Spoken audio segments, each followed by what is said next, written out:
시청자 여러분 안녕하십니까. 지금부터 정권의 안보 정론을 시작하겠습니다. 자, 이번 시간에는요, 지금 이제 민주당이 의회를 갖다가 이제 민주당을 사당하는 정도가 아니라요, 대한민국 국회를, 이재명의 국회를 지금 만들고 있어요. 이게 의회 입법 독주가 아니라 독재다. 지금 뭐 저만 그렇게 느끼는 게 아니라요, 우리 자유우파 국민 모두가 분노를 느낄 겁니다. 용산 대통령실의 반응도 나왔습니다. 이거 부글부글 끓고 있다고 합니다. 당연하겠죠. 그리고 한동훈 출마에 관해서는 용산 대통령실에서 상수로 보고 있다. 그리고 화해의 문은 언제든지 열려 있다. 이런 입장문을 내놓고 있습니다. 그리고 말이죠. 오늘 또 요 중앙일보 단독 보도를 본 말이죠. 이재명이가 이상한 지시를 했어요. 지금 야당의 간사들을 불러갖고, 왜냐하면 상임위 전부 11개를 자기가 임명했으니까 간사도 결정됐지 않습니까? 간사들을 불러놓고 상임의 유튜브 아예 생중계를 해버리자. 이러한 특명을 몰래 내렸다고 합니다. 야, 이거 왜냐면 이재명 같이 유튜브 가지고 계속 이거 홍보전을 하고 있잖아요. 그래서 최근에는 이제 몇 달 전 됐죠. 벌써 100만 골드 버튼까지 지금 받았지 않습니까? 자, 그래서 이제 왜 그러냐. 가짜 뉴스를 만드는데 유튜브가 최고 편하다. 이렇게 생각하는 것 같아요. 그래서 그 저희가 다 드러나는 것이 아니냐. 왜냐하면 정규 매체에서 가짜 보도를 한다? 그러면 바로 방송통신부에 심의위원회에 넘어가서 징계를 받잖아요. 그런데 유튜브에 대해서는 아직까지는 그러한 강제 규정이 없어요. 그러니까 유튜브를 이용하자는 꼼수를 부리는 것이 아닌가. 참 음흉하기 짝이 없고 역시 거짓말 제조기 다운 발언이다. 지시다. 이렇게 보여집니다.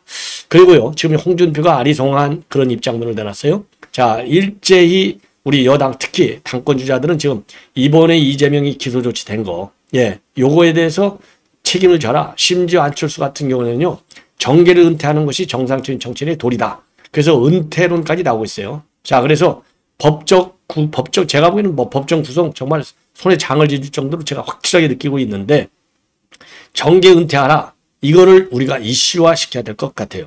자, 안철수, 나경원, 윤상현 등등. 그래서 지금 이제 이재명의 기소, 그리고 이제 한동훈 위원장의 출마를 가지고 지금 정치권이 흔들흔들하고 있어요. 이와 관련해서 여러분께 보도해드리고요. 유인태 이제 가끔 방송에 한 번씩 나와가지고 옳은 얘기를 아주 이제 화끈하게 해주는 그런 유인태 전 국회 사무총장, 이분의 오늘 마찬가지로요, CBS에 나와서 민주당의 당헌 당규 개정, 요거에 대해서 직격탄을 날리고 있고요. 한동훈 위원장과 관련해서도 내공을 더 쌓고 나와라. 이런 입장을 밝히고 있고, 우리 국민의힘의 이제 당 대표 이 선거와 관련해서 김재섭 의원도 지금 저울질하고 있는 것 같은데, 제가 보기에는 나오는 게 확실하지 않나. 이런 생각이 듭니다. 자, 그리고 이제 홍준표, 나경원도 한마디씩 하고 있고요. 그리고 이제 박세리 선수가 최근에 말이죠, 작년 가을에 9월에 아버지를 지금 부친을 고소한 것이 지금 언론에 지금 계속 보도가 되고 있는데요. 오늘 조선일보의 보도를 보니까 그 뒤에 뭐가 있느냐. 새만금 개발 사업, 여기와 관련해 가지고요. 새만금 개발, 요 사업과 관련해서 거기에 해양 레저 관광 단지를 만드는데, 거기에 이 골프 스쿨 같은 거를 집어넣는가 봐요. 여기에 말하자면 그 참여, 이 컨소시엄을 구성한 업체에 참여 의향을 보낸 거예요. 그래서 거기에 이제 도장을 몰래 찍어줘서 걸린 겁니다. 그런데 이 액수가 무려 얼마나 되느냐? 3천억이 들어가 있다고 합니다. 그러니까 이제 뒤에 새만금 개발 사업 3천억 원대가 뒤에 딱 버티고 있는 거예요. 그래서 그 효심이 지극한 것으로 알려져 있던 박세리 선수마저도 이 아버지가 이렇게 하는 거 자기 몰래 이거를 갖다가 굉장히 서운하게 생각한 것 같아요. 그래서 고소 조치가 이루어진 것이 아니냐. 자, 요렇게 지금 이제 보도들이 나오고 있습니다. 그래서 워낙 여러분들 잘 아시다시피 박세리 선수 여러 가지로 정말 영웅인데요. 자, 어쨌든 간에 경위가 어떻든 참 불미스러운, 지금 이제 보도를 보면 이제 아버지 때문에 이런 일이 생긴 것 같아요. 다른 지금 그동안에 이제 보도된 내용을 보면은요. 골프 산 거 200억이 넘는 돈 전부 다 아버지 들였다는 거 아니에요. 그리고 이런 딸이 요즘 많지가 않죠. 단 1원도 아깝지 않다. 자, 그래서 참 박세리 선수 여러 가지로 굉장히 국가를 위해서, 국민을 위해서 좋은 일을 많이 한 인물로 지금 이제 이 각인이 되어 있는데, 이 사실 좀 빨리 해결이 됐으면 좋지 않을까. 저도 이제 골프를 좋아하는 사람 중에 한 사람으로서 박세리 저도 팬이거든요. 그래서 이런 참 불미스러운 일 빨리 정리가 됐으면 하는 생각에서 관련 내용을 좀 간략하게 짚어드리도록 하겠습니다. 자, 그러면 말이죠. 맨 먼저 지금 이제 용산 대통령실의 분위기를 전해드리도록 하겠는데요. 지금 중앙일보 보도 제목을 보면요. 야의회 독재, 용산도 부글부글, 한동훈 출마엔 상수로 본다. 이렇게 되어 있어요. 자, 그래서 야당이 독서를 넘어서 지금 의회 독재를 하고 있다. 그래서 참모들이 부글부글 끓고 있다. 다만 지금 윤 대통령이 해외 순방 중이기 때문에 공식적인 입장은 지금 자제하는 그런 분위기지만은 부글부글 끓고 있다고 합니다. 자, 이재명의 이런 독선적, 독재적 이런 발상과 당 운영 그리고 국회 운영에 대해서 부글부글 끓지 않는다면 그 사람은 대한민국 자유민주주의를 높이 평가하는 자유민주주의를 지지하는 국민이 아니죠. 지극히 정상적인 반응이 아닌가 이렇게 생각이 들고요. 결국 이러한 그 지금 방탄을 하는 작업은 결국 사법 리스크에 면죄부를 두는 것 아니냐 이런 불만을 표시하고 있다고 합니다. 자, 그래서 지금 여권 일각에서도 이제는 당정이 대야 전면전으로 강경 모드로 대치할 것이다 이런 전망도 나오고 있고요. 야당의 이런 모습을 보면은 결국 대통령의 거부권 행사가 왜 필요한지를 더욱 드러내는 것이다. 이렇게 지금 이 해석을 하고 있다는 거예요. 자, 그리고 이 상임위 독식뿐만 아니라 지금 현재 이제 방탄질, 판검사 대상에 대한 압박 법안 제가 한번 쫙 말씀드렸잖아요. 한 뭐 10여 가지가 되지 않습니까? 요거와 관련해서도 삼권 분립을 무너뜨리는 행위다. 이런 우려가 지금 굉장히 대통령실에서 강하다. 예, 당연하죠. 이게 뭐 대한민국의 정상적인 정당이 아닌 것이죠. 이런 정당을 가지고 지지한다고 난리를 치니까 참 기가 막힌 거 아니겠습니까? 자, 그래서 참고적으로 말이죠. 지금 이제 이 야당에서 추진하는 이 법들을 보면은요, 참 기가 막혀요. 우선 특검법, 그 다음에 표적수사금지법, 그 다음에 수용자 소환금지법, 그 다음에 판결문 공개법, 그 다음에 워낙 많아요. 제가 그래서 이 메모한 걸 지금 여러분께 말씀드려요. 상설특검 활성화법, 독직협박금지법, 피의사실금지법, 검사 기피 신청법, 수사기관 무고죄, 법 왜곡죄, 예, 이거 뭐, 그 다음에 판사, 이 직권 남용 무슨 법, 이런 10여 개의 지금 법을 만들고 있어요. 경쟁적으로. 그러니까 충성 경쟁이 벌어지고 있는 겁니다. 이게 상권분립법이 뿐입니까? 예, 정말 대한민국 운영의 기본 법치주의의 근본을 부러뜨리려 하는 것이고 사법 이 시스템을 완전히 무너뜨리는 것이죠. 예. 자, 이런 내용을 가지고 정말 우리 이제 대통령실에서도 부글부글 끓고 있다는 거예요. 더군다나 박찬대가 지금 뭐라고 그랬어요? 정책 조정회에서 제가 요 앞방송에서 말씀드렸지 않습니까?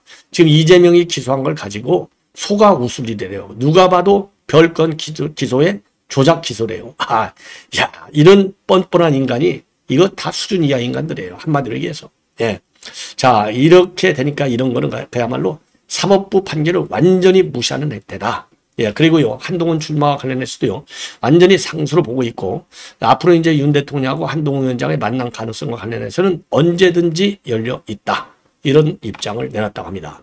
그리고요, 지금 이제 이재명이가 중앙일보 단독 보도 내용을 보면은 간사단을 불러갖고 야당 간사단이죠. 당연히. 상임위를 갖다가 유튜브로 해서 생중계하는 방안을 찾아봐라. 이렇게 밀명을 내렸다고 합니다. 이거 어제 상임위 간사단하고 오찬 간담회를 했는데 여기서 느닷없이 지시했다는 겁니다. 그래서 요거는 이제 자기네가 열심히 하고 국민의힘은 보이콧해서 일 안 하고 봉급만 받아먹는다. 요거를 국민들에게 비춰주자 이거예요. 그래서 적극적으로 자기네가 열심히 상임위 챙기는 것을 국민들한테 홍보해야 되겠다. 이런 취지로 유튜브로 그냥 가감없이 싹 뿌리자. 이런 지시를 했다는 겁니다. 웃기고 앉아있어요. 참. 아이고, 정말 욕 나오잖아요. 여러분들. 지상파 3사가 중계해주지 않는 한 국민이 상임위회를 직접 볼 수 있는 기회가 마땅치 않다. 그러니 이러한 현실을 개선해야 될 것이 아니냐. 그래서 유튜브나 SNS를 통해서 상임위가 생중계되도록 해가지고 민주당이 하는 일을 갖다가 더 적극적으로 알려야 될 것 아니냐. 예. 그러면서 말이죠. 국민들이 국회가 일을 안 한다. 이렇게 오해를 하고 있는데 생중계에서 보여주면은 국민의힘이 회의장에 안 들어오는 모습, 그리고 민주당은 얼마나 열심히 하는지 요거를 전부 보여줄 수 있지 않느냐. 그렇게 되면 일 안 하는 의원들은 힘들어하겠지만 일하는 민주당 의원들은 나쁠 게 없다. 이렇게 지금 뭐라고 그러죠? 요 합리화를 시키고 있다는 거예요. 기가 막히지 않습니까? 본래 국회 상임위는요. 이 국회 방송이 있고 지상파, 종편, 그 다음에 보도 전문 채널 이런 데서 유튜브로 이미 생중계를 하고 있어요.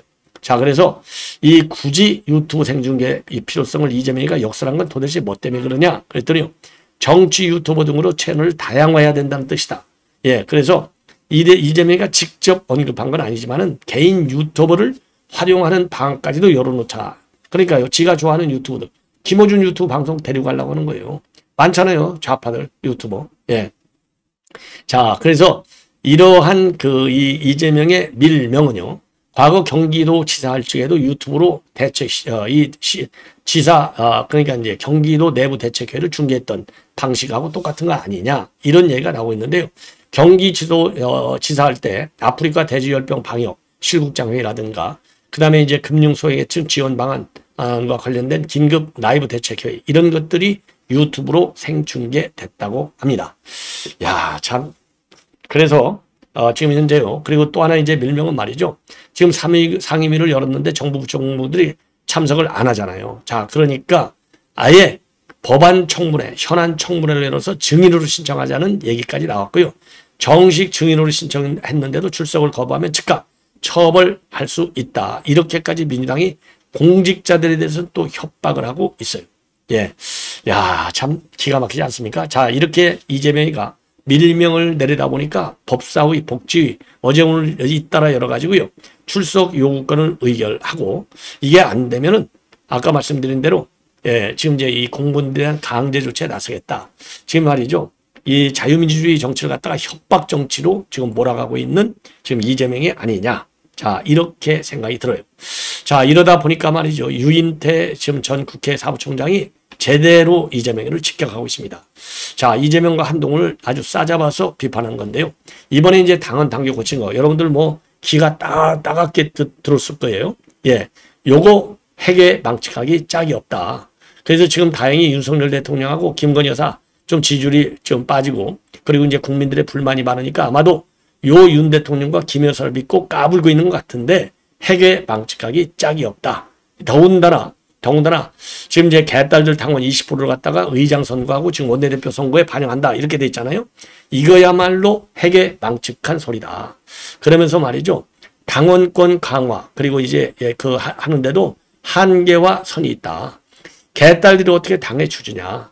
정당 운영에서 당원들이 내는 당비보다 국민 세금이 훨씬 더 많은 비중을 차지하는데 당비 좀 내는 강성 당원 목소리 이렇게 끌고 가는 게 도대체 맞느냐. 예. 자, 그러면서 말이죠. 그동안 당원 투표해갖고 잘 된 게 뭐가 있어. 서울시장, 부산시장 뒤책 쌓여있으면 후보를 안 낸다고 해놨는데 당원 투표에서 난리를 쳐갖고 후보됐지만은 전부 저지 않았느냐. 그러니까 핵에 망측한 일이다. 이렇게 비판하고요. 그리고 당권, 대권 분리규정을 건드리지 말아라. 예. 자, 이게 이제 원안인데 그럼에도 불구하고 이 아첨하는 아첨 부대들, 예, 이런 사람들이 갖다가 완전히 지금 당을 뒤집어엎고 있는데 잘못된 것이다. 예. 자, 그러면서 말이죠. 대통령이 내가 거부권 행사 안 하게 국회에서 타협하는 정치를 좀 해달라. 이렇게 하는 게 맞는데 거부권과 예산권을 적극 활용하라. 이렇게 이제 당선자한테 얘기를 했잖아요. 대통령이 이제 축하 만찬하면서 요게 말이나 되냐? 정치를 포기하는 얘기 아니냐. 그러면서 지난 2년간 여야가 서로 못하기 경쟁을 하고 있다. 그래서 윤 대통령이 달라진 모습을 보이면 이재명이나 민주당이 지금 같은 그런 그따위 짓을 하겠는가. 예, 그따위 짓을 하겠는가. 민주당이 지금 그따위 짓. 그러니까 이게 유인태 전 사무총장이 엄청나게 이재명이를 날려버리고 있는 거예요. 한마디로 얘기해서 이재명이 너는 당대표 자격이 없어. 딱 이 얘기나 마찬가지 아니겠습니까? 자, 그러면서 또 왜 그러면 이재명 민주당이 저렇게 나가느냐? 바로 든든한 분이 있다. 이렇게 비꾸면서 윤 대통령과 김건희 여사를 지금 비판하고 있어요. 그래서 이 두 분이 있으니까 그것만 믿고 막 까불고 있다. 이렇게 직격탄을 날리고 있습니다. 그리고 이제 한동훈 위원장 출마와 관련해서도 유인태 지금 전 사무총장이 한마디로 이거는 정치를 모르는 거야. 조금 쉬었다 나오는 게 내공도 쌓고 그게 맞는 것이지. 예. 그러면서 지금은 대통령 용산과 각을 세워서 당대표로 당을 끌고 가기에는 남은 시간이 좀 길다. 왜냐하면 3년이나 남았다 이거죠. 그러니 나오면 지금의 지도로 봐서는 되긴 될 것 같은데 된 다음 자칫하면 YS 때 이회창 총재 같은 서로 그렇게 될 수가 있다. 결국 이회창 총재는 그것 때문에 떨어졌다. 예. 그러면서 지금 이런 임기가 저렇게 좀 많이 남은 상황에서 윤 대통령과 서로 차별화를 안 하고는 무엇하러 대표가 되려고 그러겠는가. 이번에 나오는 것은 본인 자유지만 정치를 하겠다는 결심을 굳힌 것 같으면 조금 더 내공을 쌓고 나오는 게 좋다. 이렇게 마찬가지로 직격탄을 날리고 있습니다. 자, 그리고요, 이번에 이제 이재명의 기소와 관련해서 우리 여권의 당권 주자들이 일제히 비판을 하고 나섰습니다. 자, 그래서 이 비판 내용 여러분들께 말씀을 드리면, 안철수, 자, 이번 본인을 위한 본인 방부를 위해서 이런 일이 벌어졌다면 정치적 책임을 지고 정계에서 은퇴하는 것이 정상적인 정치의 도리다. 그리고 소설이라고 생각한다면 더 당당하게 정말 웃는 낯으로 재판에 출석하면 된다. 예. 그리고 나경원, 이화영이가 혼자 판단해서 자신을 위해서 모든 일을 했겠느냐. 결국 이재명이가 설계자이자 지휘자이다. 이재명이가 7개 사건 11개 혐의로 재판을 받고 있는데 몽땅 조작이라고 거짓말이라고 그런 말만 반복하는데 그야말로 이재명의 장작 수준이 바닥을 보인다. 예. 자, 이재명과 검찰 장작 수준이 갈수록 떨어진다 했잖아요. 요거 비꼬고 있는 거예요. 그리고 윤상현, 익숙해진 탓인지 그다지도 놀랍지도 않다. 이재명은 민주당의 근심거리에서 한국 정치의 걱정거리, 대한민국의 가장 큰 리스크가 됐다. 이렇게 얘기하고 있고요. 한동훈 위원장도 여러분들 잘 아시다시피 공범들이 줄줄이 유죄 판결을 받고 있으니 자기도 무죄를 못 받을 것이라는 것을 잘 알고 있을 것이다. 근데 홍준표만은 좀 이상하게 얘기를 하고 있어요. 자, 그래서 홍준표 거는요, 제가 여기 이제 자료 화면으로 한번 올려놔 봤어요. 자, 홍준표 이렇게까지 아주 긴 장문의 글을 올렸습니다. 자, 한마디로 얘기해서요, 검찰이 제대로 수사해, 그러니까 과거 자기가 했을 때는 검찰이 그야말로 실체적 진실을 찾아가는 정의의 기소했다는 겁니다. 근데 요즘 검찰은 문재인 정권의 국정농단 수사를 정점으로 목표를 정해놓고 직무를 꿰어 맞추는 짜집기 수사가 흔치 않게 보인다. 요건 누구를 겨냥한 거냐? 한동훈 위원장이 지금 국정농단 수사 특검팀에 있었잖아요. 그러니까 이 대목은 한동훈 위원장 같은 경우 이건 정치적인 수사했잖아. 증거 꿰 맞추는 짜집기도 수사했잖아. 그래서 이 부분은 한동훈 위원장을 직격하는 내용이 되는 겁니다. 그래서 이번에도 만약에 그런 짜집기 수사했다면 본말이 전도된 사건 조작이 맞다. 예. 그러면서 문재인 정권 이후에 간혹 보이는 이런 검찰의 행태는 참으로 유감스럽다. 이렇게 하고요. 그러면서 이제 이재명이 이제 사건이 4건으로 드러났고 됐는데 만약에 이게 실체적 진실을 찾아갈 수라면 이재명이는 청와대가 아닌 감옥으로 갈 것이고, 만약에 그 사건들이 실체에 근거한 사건이 아니고 증거를 꿰어 맞출 수라면 앞으로 검찰 수사권은 없어지고 검찰주의 자체가 괴멸될 것이다. 예. 그래서 어떻게나 할지 법원에서 주목이 된다. 법정이 아닌 정치인들의 아전인 습격 장애 공방 꼴 사납기 그지없다. 온갖 부정비리에도 대선 출마를 강행한 트럼프의 멘탈도 대단하지만 이재명의 트럼프 닮은 뻔뻔함도 대단한 멘탈이다. 이렇게 얘기했는데요. 자, 이거 그러니까 이제 한동훈 위원장 직격하는 건 뭐 한동훈 위원장 견제하는 거야 뭐 어제 오늘 얘기가 아니니까 뭐 다 아는 얘기인데 좋은데, 지금 트럼프까지 끌고 왔거든요. 지금 우리 정치판에서 우리 여권 안에서도 말이죠. 트럼프하고 이재명이 비교해서 아주 나쁘게 프레임을 짜는 이런 지금 정치인들이 늘고 있는데 이거는 굉장히 위험스럽다. 예, 그렇게 저는 봅니다. 트럼프가 밉다 하더라도 말이죠. 현직 배지를 달고 이 대외적으로 지금 발언하는 사람들이 이재명이 당신은 말이야 트럼프보다 더 뻔뻔해 이렇게 얘기하잖아요. 아니, 트럼프가 될 수도 있어요. 그럼 트럼프 되고 나면 더군다나 정부 여당 의원이 그렇게 얘기하는데 나중에 한미 관계 어떻게 국회 차원에서 끌고 갈 예정입니까? 윤 대통령한테도 어마어마한 부담을 주는 것이다. 그래서 이재명이 하나만 욕하기에도 충분한 소재거리가 있다. 그러니까 트럼프는요, 외교적인 예양 차원에서 이제는 그만 얘기하라. 다행히 말이죠. 근데 이제 여론은 이게 왔다 갔다 해요. 최근에 이제 유죄, 아주 배심원, 만장일치로 유죄 판결을 받았잖아요. 배심원 결정을 받았잖아요. 자, 이건 이후로 지금 트럼프가 그동안에 44, 45, 43, 바이든하고 1, 2% 차이도 살짝 리드했어요. 근데 최근에 나오는 트럼프하고 이 바이든의 지지율을 보면은요, 좀 많이 차이가 나요. 그러니까 이제 트럼프가 좀 밀려. 그렇기는 하지만 또 언제 어떻게 이 여론이 뒤집어질지 모르잖아요. 그래서 요거를 자꾸 트럼프하고 말이죠. 이 이재명하고 비교하는 거, 요거는 이제부터는요, 좀 자제할 필요가 있지 않나. 이렇게 생각이 들어요. 예. 그래서 더 이상 위험한 게임은 좀 하지 않는 게 좋겠다. 이렇게 판단이 듭니다. 그래서 지금 말이죠. 이게 이제 어제 지금 미국의 미국의 그 여론조사 기관, 그러니까 퓨 리서치 센터에서 34개국을 대상으로 한 국민 여론조사 한 게 나왔어요. 그랬더니 바이든은 바이든 지지하는 게 말이죠. 지금 이제 세계 34개국의 성인 4만여 명을 대상으로 여론조사를 했는데 바이든을 신뢰하고 지지한다는 건 43%고요. 트럼프 신뢰한다는 것은 28%. 이게 뒤집어졌어요. 자, 근데 이거는 미국 국민이 아니고 전 세계 지도자들 대상으로 한 여론조사입니다. 그리고 우리 한국에서는요, 참고적으로 바이든이 53%, 트럼프가 25% 지지를 하고 있습니다. 자, 그래서 지금 이 트럼프에 대한 신뢰도가 전세적으로 떨어지는 건 맞는데, 예. 자, 그럼에도 불구하고, 지금 이제 트럼프를 지나치게 이재명하고 동일시해서 비교하는 거, 요거는 좀 자제하는 것이 좋겠다. 이렇게 판단이 됩니다. 자, 이제 마지막으로요, 이 박세리 선수 얘기를 좀 하겠습니다. 박세리 선수 관련해서 이게 고소고발이 왜 됐나? 조선일보 보도를 중심으로 해서 쭉 살펴봤더니요, 이게 작년 9월에 고소했고, 최근에 검찰에 송치한 거예요. 유죄다 이거죠, 유죄. 그래서 이 새만금에요, 국제골프학교를 설립하고는 이 업체가 있어요. 이 업체로부터 여기에 참여해달라 이런 제안을 받고 거기에다가 도장을 빡 찍어준 거예요. 박세리 선수 몰래. 그러니까 박세리 희망재단 모르게 이 법인 도장을 찍어준 겁니다. 그러는 바람에 난리가 났는데 요 뒤에 어떤 사업이 있느냐. 국제골프학교 설립. 이게 이제 새만금 관광광지 개발 사업이 있는데요. 거기에 관광 레저 용지에 그러니까 이제 민간주들이요 1.64 평방킬로미터 규모의 해양 레저 관광 복합 단지를 지금 만드는 겁니다. 그래서 이 새만금 해양 레저 관광 복합 단지 개발 사업으로는요 우선 협상자로 6개사로 구성된 컨소시엄이 지금 이미 선정이 되어 있어요. 근데 이 컨소시엄은 어떤 사업을 하느냐? 골프장, 웨이브파크, 마리나, 해양 레포시센터 이런 관광 레저 시설하고요. 요트 빌리지하고 골프 풀빌라, 주거 숙박시설, 그리고 국제 골프학교 조성 이런 것들이 들어가 있어요. 그러니까 뭐 어마어마하죠. 해양 골프장 만들죠. 해양 풀빌라 만들죠. 국제 골프학교 만들죠.